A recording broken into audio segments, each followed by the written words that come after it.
fait les dernières bières du calendrier. Alors, si vous avez bien suivi, on s'était arrêté au 22. Donc, théoriquement, il restait deux.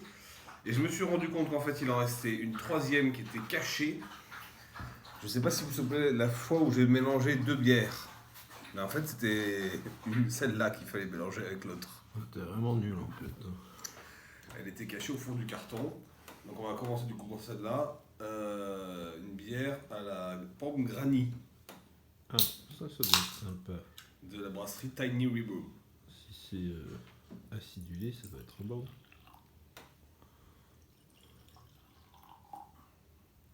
Voilà, toujours avec le petit.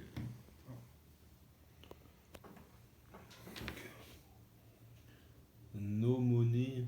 Non, The more money we come across.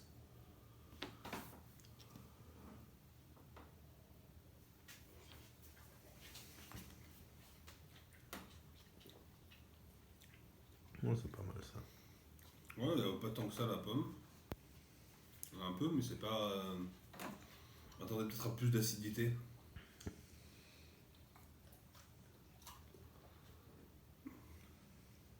Mais c'est sympa, ouais.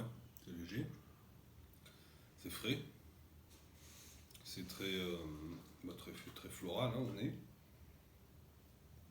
Après, bien sûr qu'on a ce goût de pomme granny. Hein. On a bien en persistance en bouche. On a presque la peau,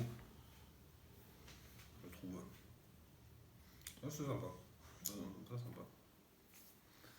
C'est dommage de la louper. Alors, on passe à celle-ci, Vinum ex Estonia. Ça vient de Tallinn, en Estonie. Là, c'est marqué Estonia, ça doit venir d'Estonie, a priori. Voilà. C'est écrit Serious beer for not serious people. Une bière sérieuse pour des gens qui ne le sont pas.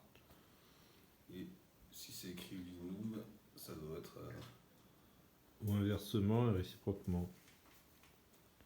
Ouais. Brassé dans un vieux bâtiment soviétique.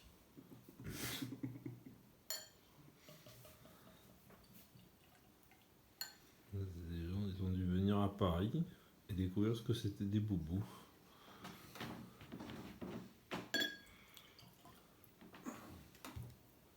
Il y en a un peu caramel.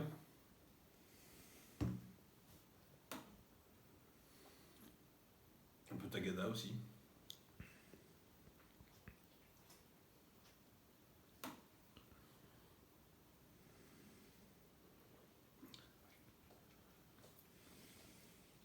Ouais, c'est une brune, hein. Une brune à la limite de la stout. Ouais, Ça, non? tout torréfié. Je dirais ça. Ouais. Faut torréfier. Mais ça, c'est bon, hein. Ouais. C'est la fameuse bière de goûter, C'est de bière à gaufre. C'est la fameuse bière à gaufre. D'ailleurs, aujourd'hui, quand il pleut, peut-être, ce serait cool de faire des gaufres. Non, on va faire des crêpes au Nutella. Oui, bon, ça peut le faire avec, hein.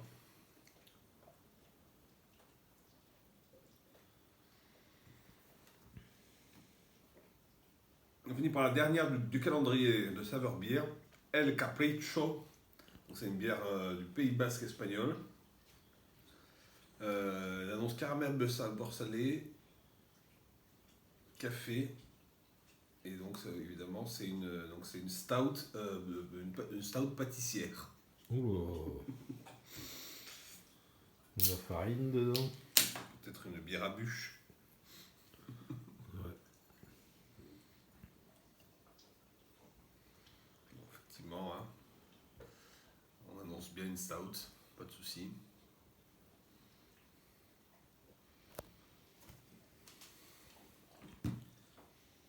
Le caramel, on l'a. Le chocolat, évidemment.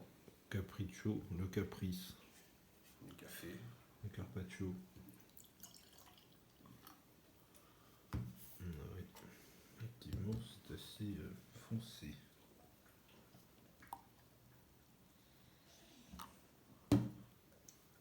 C'est un café. C'est un cappuccino. C'est un cappuccino. Ah ouais. Avec des bulles. l'impression de manger un mon chéri un peu, non? Mais pas de cerise. Non, mais ça fait un peu mon Peut-être chéri. plutôt un Ferrero Rocher. Non, c'est pas caféiné du tout le Ferrero Rocher. Mais ça, en fait, c'est marrant parce que c'est pas lourdingue, je trouve. Ouais, bah, c'est aussi un truc à gaufre. Voilà, ou à bûche. La bûche. Voilà, et ben on a fini ce calendrier de saveurs bière. D'autres dégustations à venir, notamment grâce à notre fantastique cousine qui nous a apporté des bières pour le moins bizarres. Ouais. Donc vous verrez ça au prochain épisode, mais loupez pas parce qu'il y a des trucs, à mon avis, vous allez me voir faire une drôle de tranche, plus que d'habitude. C'est pas que peut-être souhaiter joyeux Noël aux gens. Ben oui, j'avais déjà souhaité joyeux Noël le 24, mais j'espère que vous avez passé un joyeux Noël, et je vous souhaite, comme on dit ici, un bon bout de dent, et à l'an Kevin. C'est ça.